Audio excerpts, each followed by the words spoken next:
Put this date in your calendars. March the 31st, 2025 will be the time for a silver squeeze. But I'm going to give you a very stern warning about that day and what we should watch out for and what we should expect as we explore.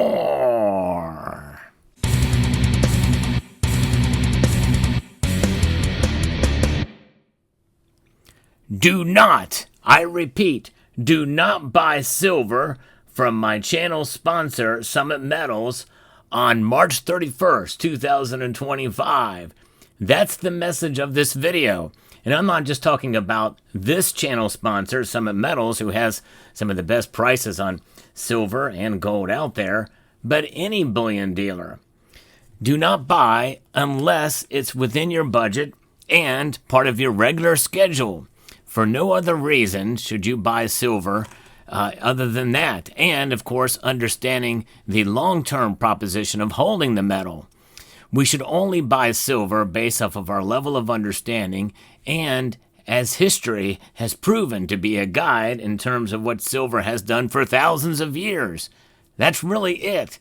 It's actually very simple. There's really no way to crush the system that many of us feel is keeping silver down. But that is the motivation behind the silver squeeze movement, as opposed to actual silver squeezes that are happening right now in the London Bullion Market Association and with COMEX. There's a squeeze happening for sure. Silver squeezes occur and are really effective when they're outside of our control completely.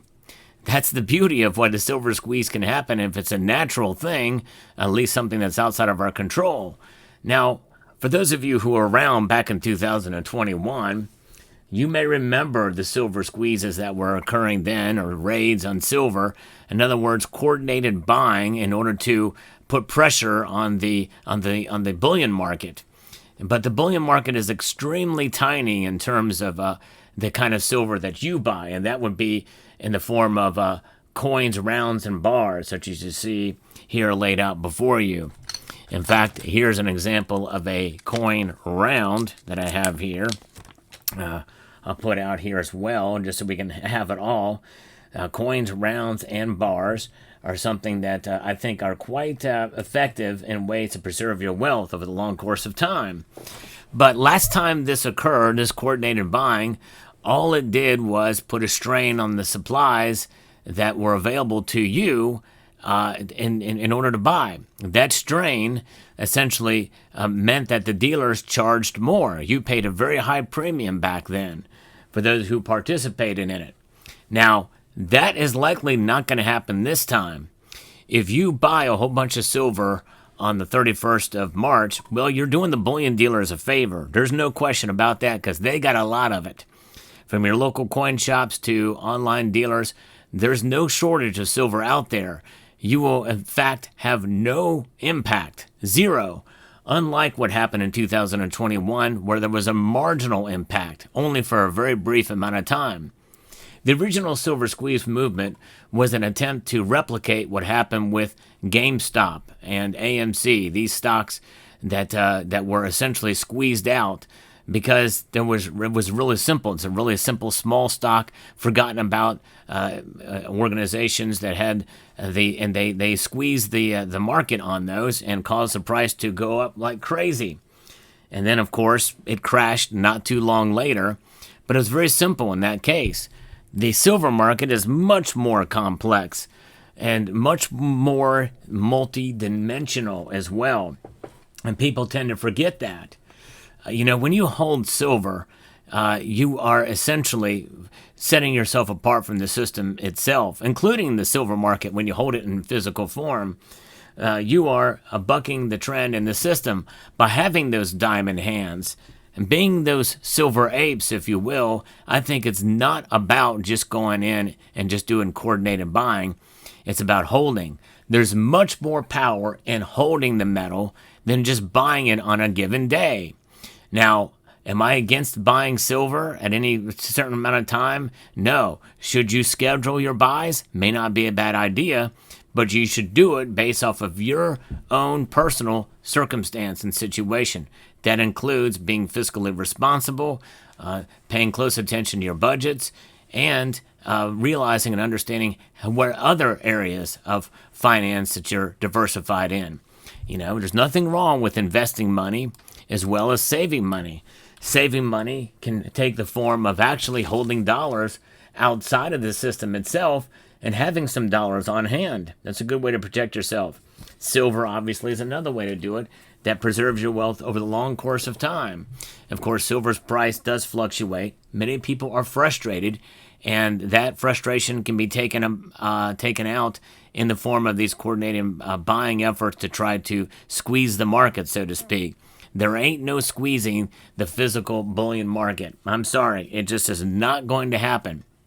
We've been there. We've done that. It didn't work then. It's going to do even less now, by the way.